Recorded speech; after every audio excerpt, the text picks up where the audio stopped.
সংসদীয় রীতি অনুযায়ী আপনারা ওয়াকআউট করতে পারেন, ফিল ফ্রি। ধন্যবাদ।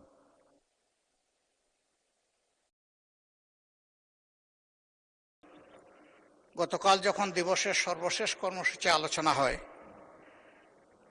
আলোচনার শেষ বক্তা ছিলেন মাননীয় আইনমন্ত্রী।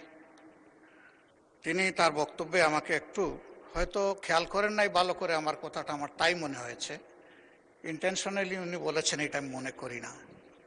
আমি যা বলেছি তিনি এর বাইরে গিয়ে একটু আমার সম্পর্কে বলে ফেলেছেন। গতকাল যে এজেন্ডাটা আমরা উত্থাপন করেছিলাম এটা ছিল মূলত গণভোট এবং গণভোটে সংস্কারের যে প্রস্তাব গিয়েছিল এর আলোকে যে পরিষদটা গঠন হওয়ার কথা সেই পরিষদের সভা আহ্বান সম্পর্কে, এটাই ছিল মূল নোটিশের বিষয়বস্তু। এক পর্যায়ে মাননীয় স্বরাষ্ট্রমন্ত্রী একটা প্রস্তাব এনেছে। এই প্রস্তাবে আমার বক্তব্যে আমি রেসপন্স দিতে গিয়ে বলেছিলাম, যেহেতু আলোচনাটা হয়েছে সংস্কার পরিষদের উপর, যদি এইটাকে কেন্দ্র করে কোনো কমিটি, বিশেষ কমিটি গঠন হয় তাহলে আমরা ইতিবাচকভাবে সেটা ভেবে দেখব। এবং একই সাথে বলেছিলাম যে সেখানে সরকারি দল এবং বিরোধী দল থেকে সমান সংখ্যক সদস্য নিলে এটা অর্থবহ একটা কমিটি হিসাবে রূপ নেবে বলে আমরা বিশ্বাস করি।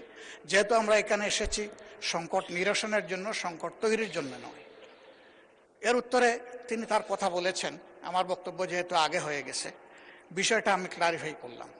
কিন্তু যেহেতু এটা জন আকাঙ্ক্ষার বিষয়, গণভোটের বিষয়, প্রায় 70% মানুষের রায়ের বিষয়, আমরা প্রত্যাশা করেছিলাম যে আপনার মাধ্যমে প্রতিকার পাব এবং সিদ্ধান্তের জন্য আমি আপনাকে আহ্বান জানিয়েছিলাম।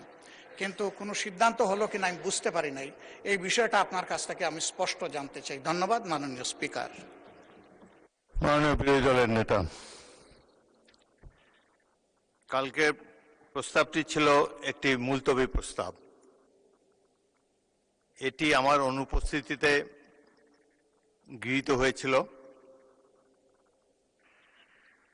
বাংলাদেশের 53 বছরের সংসদীয় ইতিহাসে মাত্র 3টি মুলতবি প্রস্তাব গৃহীত হয়েছে।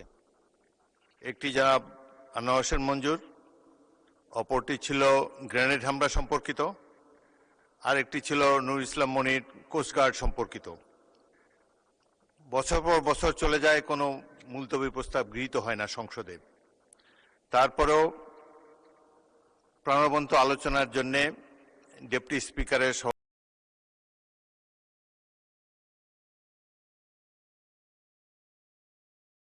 সভাপতিত্বে মুলতবি প্রস্তাবটি গ্রহণ করা হয়েছিল।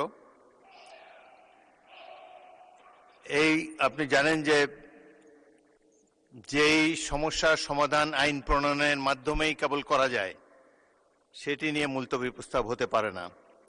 তারপরেও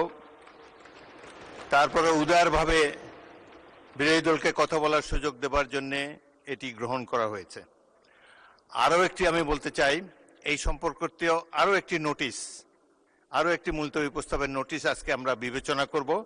আপনাদের মধ্যে যদি কোনো কথা বলার বাকি থাকে, আমি বলেছিলাম যে বাকি কথা হলে আগামীকাল হবে, আজকেও আপনারা যদি প্রয়োজন হয় সেই নোটিশটি সম্পর্কে যখন আলাপ আলোচনা করব, আপনাদের আরও যদি বক্তব্য থাকে কথা বলার অবারিত সুযোগ আপনারা পাবেন। এটি একটি জাতীয় সমস্যা, যত গুরুত্বপূর্ণ বিষয় আছে আমরা আশা করি ট্রেজারি বেঞ্চ এবং বিরোধী দল মিলে খোলাখুলিভাবে কথাবার্তা বলে সংসদে প্রাণবন্ত আলোচনার মাধ্যমে আপনারা সিদ্ধান্ত নেবেন, সেই সুযোগ আপনাদের রয়েছে।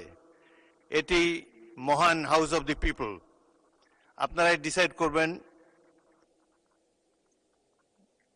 রুলস অফ প্রসিডিওর অনুসারে আমরা যাতে পরিচালিত হতে পারি।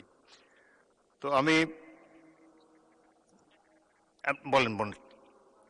প্রতিকার চেয়েছিলাম, এ বিষয়টা কোনো দলের সাথে সম্পর্কিত না।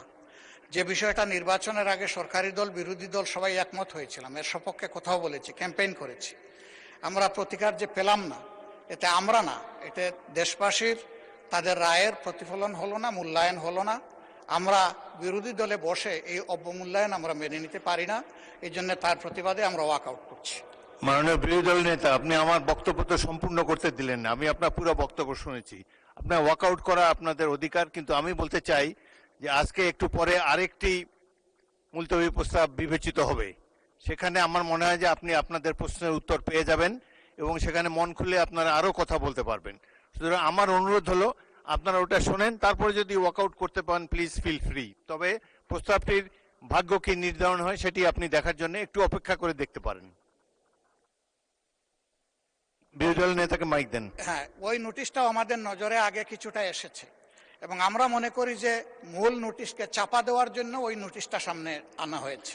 এই জন্য দুইটার প্রতিবাদেই আমরা এই সংসদ থেকে আপাতত মাননীয় বিরোধী দলের নেতা, ধন্যবাদ মাননীয় নোটিশই তো উত্থাপন হয়নি, আপনি কি করে বুঝলেন কোনটা চাপা দেওয়ার জন্য এটা করা হচ্ছে? আমি অনুরোধ করছি একটু ধৈর্য ধরে অপেক্ষা করেন, নোটিশের বিষয়বস্তু শুনেন, তারপরে আপনারা feel free to walk out. আপনার অ্যাবসেন্সে এই হাউসে এই নোটিশটা পড়া হয়েছে, সংশ্লিষ্ট সদস্য এটা পড়েছেন, আমরা শুনেছি। এই জন্য আমরা বুঝে শুনেই বলছি যে এই দুই কারণেই আমরা এখন ওয়াকআউট করছি। আপনাকে ধন্যবাদ। নিশ্চয়ই সংসদীয় রীতি অনুযায়ী আপনারা ওয়াকআউট করতে পারেন, ফিল ফ্রি। ধন্যবাদ।